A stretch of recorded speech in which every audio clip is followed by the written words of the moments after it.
Hello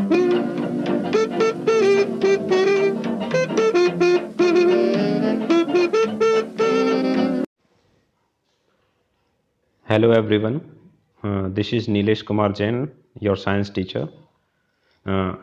We are studying here class 7th science and we are having chapter number 13 motion and time. ठीक है, तो हम लोगों ने इसके काफ़ी कुछ टॉपिक्स कवर कर लिए हैं ऑलरेडी।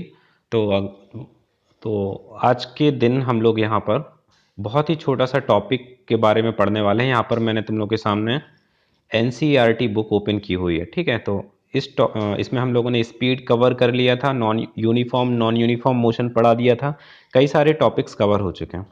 तो अगर कोई भी स्टूडेंट अगर स्पीड के बारे में कुछ भी स्टडी करना चाहता है कि स्पीड क्या होता है, जिसका फॉर्मूला यहाँ पर स्क्रीन पर भी तुम लोगों को दिख रहा होगा, तो अगर स्पीड के बारे में कुछ पढ़ना चाहते हो, टॉपिक जिसका रह गया है, तो वो आई बटन पर जाकर मेरे पुराने वीडियो को देख सकता है और इसकी लिंक मैंने डिस्क्रिप्शन में भी दी हुई है। ठीक है, तो स्पीड के बारे में हम कुछ नहीं पढ़ने वाले। इसमें हम लोग आज के दिन सिर्फ एक छोटा सा टॉपिक लेने वाले हैं, जो टॉपिक है एक तो पेंडुलम के बारे में, और दूसरा एक हम टॉपिक जो कवर करेंगे वो रहेगा हमारा स्पीडोमीटर और ऑडोमीटर के बारे में। ठीक है, तो मैं पाँच मिनट में ये सारे के सारे टॉपिक फिनिश करने की कोशिश करता हूँ।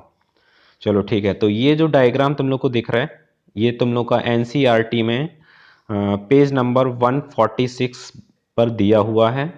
और पेंडुलम के बारे में बहुत सारे बच्चे इतना तो बेसिक जानते ही हैं कि अगर हम किसी एक रस्सी से यानी कि थ्रेड से यानी कि स्ट्रिंग से अगर हम एक छोटी सी बॉल, तुम लोग यहाँ पर देख भी सकते हो, मैं मार्क करके बता देता हूँ। यहाँ पर देखोगे तो ये एक छोटी सी बॉल है, इसको हम बोलते हैं बॉब। ठीक है, तो इसको हम लोग बॉल नहीं बोलेंगे, इसको हम क्या बोलेंगे, बॉब। तो इसको मैं अभी हटा देता हूँ। ठीक है, और बॉब के लिए तुम लोग इधर देख भी सकते हो कि बॉब की स्पेलिंग क्या है, यहाँ पर बॉब दिया हुआ है। ठीक है, तो बॉब से कंफ्यूज नहीं होना है। तो ये तो हो गया हमारा पेंडुलम देखने में कैसा होता है। ठीक है, अब हमें पेंडुलम के बारे में और क्या चीज़ समझनी है, तो दो टर्म इससे रिलेटेड बहुत ही इंपॉर्टेंट टर्म जो कि हैं, वो हम यहाँ पर बहुत ही क्लियरली अच्छे से समझने वाले हैं। जिसमें से एक टर्म है टाइम पीरियड। मैं जूम करके दिखा देता हूँ। यहाँ पर तुम लोग अगर देखोगे तो बोल्ड लेटर में एक जगह टाइम पीरियड लिखा हुआ है यहाँ पर। ठीक है, तो ये है टाइम पीरियड। तो एक टर्म तो हम लोग को ये समझनी है, और दूसरी टर्म है फ्रीक्वेंसी।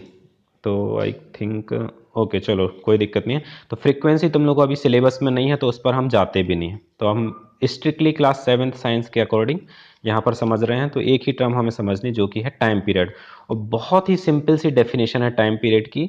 वर्ड सुनने में थोड़ा सा क्लास 7th के जो न्यू स्टूडेंट्स हैं उनको, अभी छोटे बच्चों को थोड़ा सा लगेगा कि अरे सर ये तो बहुत ही अजीब सी टर्म है, लेकिन कोई दिक्कत नहीं, बहुत ही ईजी है, एक बार में हमें समझ में आ जाएगी। तो उसको समझने के लिए हम लोगों को ये पिक्चर जो तुम लोग के सामने दिख रही है पेंडुलम की, उस पर ध्यान देने की ज़रूरत है। तो यहाँ पर पेंडुलम की तुम लोग को दो पिक्चर हैं एक्चुअल में, है ना। तो पिक्चर के नीचे लिखा भी है 13.4A, और सेकंड वाली पिक्चर में लिखा है 13.4B, यानी 13.4 में दो पिक्चर हैं, A और B। तो जो फर्स्ट वाली पिक्चर है उसमें पेंडुलम रुका हुआ है।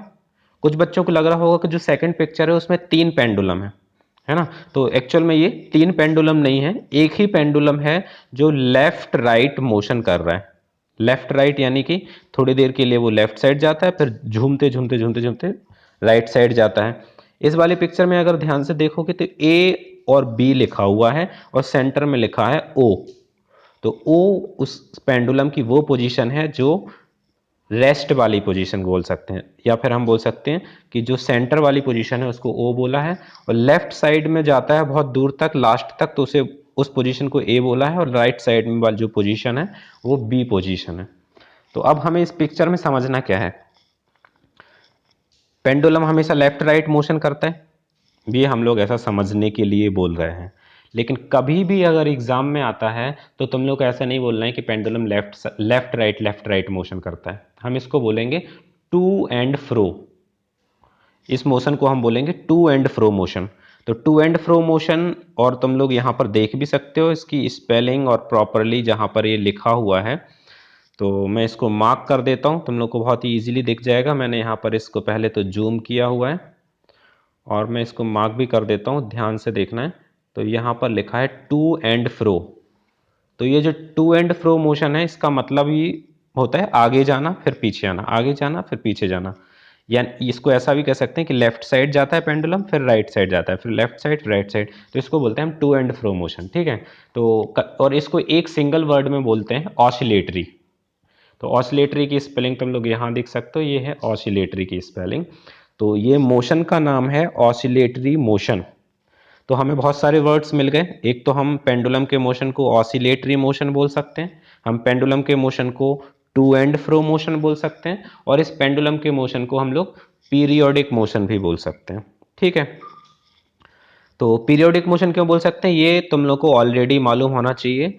क्यों? क्योंकि ये जो मोशन है इस पेंडुलम का, ये बार बार अपने मोशन को रिपीट करता है। पीरियोडिक मोशन यही होता है जब कोई चीज़ या कोई ऑब्जेक्ट अपने मोशन को पर्टिकुलर किसी पैटर्न में बार बार रिपीट करता है, तो उसको हम पीरियोडिक मोशन बोलते हैं। तो हम ठीक है, इसको पीरियोडिक मोशन भी बोल सकते हैं। चलो ठीक है, तो हमें इतना पता चल गया कि इसका मोशन क्या होता है। टू एंड फ्रो मोशन भी बोल सकते हैं, ऑसिलेटरी भी। अब आते हैं हम लोग कि ये मोशन किस तरीके से करता है, ठीक है। तो ये तुम लोग को थोड़ा सा फोकस करके समझना पड़ेगा, ध्यान से, कंसंट्रेशन के साथ। तो सबसे पहले तो ये पिक्चर वन, यानी कि ये बीच में रहता है, सेंटर में रहता है, ओ पोजीशन पर रहता है, पोजीशन ओ। फिर हम क्या करेंगे, इसको स्टार्ट करने के लिए हाथ से पकड़ेंगे बॉल को और लेफ्ट साइड ले जाएंगे, या राइट साइड से भी स्टार्ट कर सकते हैं। तो किसी भी एक साइड ले जाएंगे खींचकर, और ए तक पहुंच गया या बी तक पहुंच गया तो वहां जाकर छोड़ देंगे। तो क्या होगा, ये अपना ऑसिलेटरी मोशन स्टार्ट कर देगा। तो ये सबसे पहले स्टार्ट कहां से हुआ था, सबसे पहले ये स्टार्ट हुआ था ओ से। तो ओ से कहां तक गया, मेरे इस वाले पॉइंट को ध्यान से सुनना है। ओ से स्टार्ट हुआ, फिर वो ए तक खींच कर ले गए हम, फिर छोड़ दिया, तो फिर आते आते आते आते आते बी तक गया, और फिर बी से फिर वापस आके फिर से ओ तक आया, ठीक है। तो ये हो गया हमारा वन साइकिल कंप्लीट, यानी हम इसको बोल सकते हैं कि हमारा वन राउंड कंप्लीट हो चुका है। कितना, मैं रिपीट एक बार बहुत ही जल्दी रिपीट कर देता हूं। ओ से लेकर ए तक, ए फॉर एप्पल तक, फिर वापस ए से लेके बी तक, और बी से लेके वापस ओ तक, यानी कि ओ ए बी ओ, इतने में हमारा वन राउंड कंप्लीट हो जाता है, ठीक है।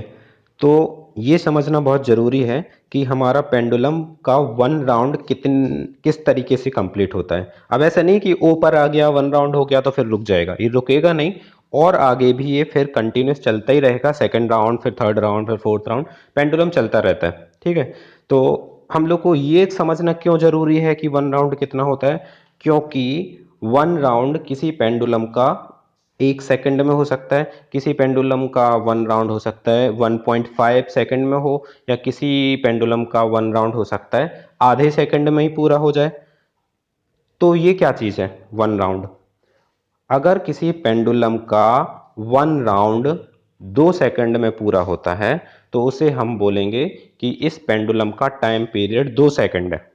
अगर किसी पेंडुलम का वन राउंड सपोज 5 सेकंड में पूरा हो पाता है, तो इसका मतलब उस पेंडुलम का टाइम पीरियड 5 सेकंड है।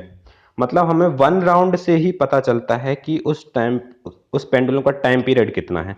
तो हम क्या बोल सकते हैं टाइम पीरियड की डेफिनेशन, देखो हम लोग मन से बना सकते हैं। कैसे, हम क्या बोलेंगे कि time taken by pendulum to complete one oscillation is called time period. Oscillation क्या होता है, और वन ऑसिलेशन यानी कि वन राउंड, है ना। हम राउंड वर्ड ना लिखकर हम लिखेंगे ऑसिलेशन, है ना। तो राउंड एक स्टैंडर्ड अच्छा वर्ड हमें नहीं लग रहा है, हम इसमें क्या यूज कर रहे हैं, ऑसिलेशन वर्ड। यहाँ पर तुम लोग देख भी सकते हो कि टाइम पीरियड की डेफिनेशन लिखी हुई है, और क्या डेफिनेशन लिखी हुई है, एक सेकेंड, हाँ मैं इसको जूम कर देता हूँ, तुम लोग देख सकते हो ऊपर वाली लाइन में इसे स्टार्ट है, the time taken by the pendulum to complete one oscillation is called its time period. ठीक है, यानी कि किसी भी पेंडुलम को एक ऑसिलेशन कंप्लीट करने में जितना टाइम लगता है उसे बोलते हैं टाइम पीरियड। ठीक है, तो एक चीज़ और यहाँ पर मैं बता देता हूँ कि कुछ बच्चों को लग रहा होगा कि सर किसी पेंडुलम का एक राउंड 5 सेकंड में होगा तो टाइम पीरियड 5 सेकंड होगा।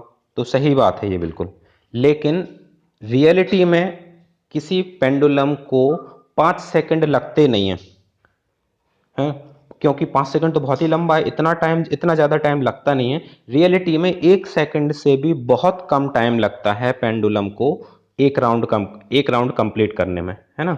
तो अगर कभी भी क्वेश्चन में आ जाए कि कोई पेंडुलम है वो 5 राउंड कंप्लीट करने में 10 सेकंड लगाता है, ठीक है, तो फिर उसका टाइम पीरियड कितना होगा, ऐसा क्वेश्चन आता है। तो इसका आंसर क्या होना चाहिए, हमें टाइम पीरियड बताना है, तो टाइम पीरियड इसका 10 सेकंड नहीं होगा। क्यों, क्योंकि 10 सेकंड में तो 5 राउंड होते हैं। अभी मैंने बोला 5 राउंड को 10 सेकंड लगते हैं, तो इसका मतलब एक राउंड को कितना लगता है, इसका मतलब हुआ कि एक राउंड को 2 सेकंड लगते हैं। तो इसका आंसर होगा 2 सेकंड, क्योंकि टाइम पीरियड हमेशा 1 राउंड के हिसाब से ही कैलकुलेट करना है। हम 5 राउंड या 10 राउंड या 20 राउंड के हिसाब से कैलकुलेट नहीं करेंगे। तो 1 राउंड 2 सेकंड में होता है, इसलिए उसका टाइम पीरियड हो जाएगा 2 सेकंड। तो ठीक है, आज पेंडुलम के बारे में हम इतना ही पढ़ेंगे। बाकी एक छोटा सा और टॉपिक हमारा रह गया है और वीडियो लॉन्ग हो गया है, तो उसको मैं एक सेपरेट वीडियो में कवर करूंगा और उस टॉपिक में हम ऑडोमीटर और स्पीडोमीटर के बारे में बात करेंगे। So thank you for watching this video, have a nice day.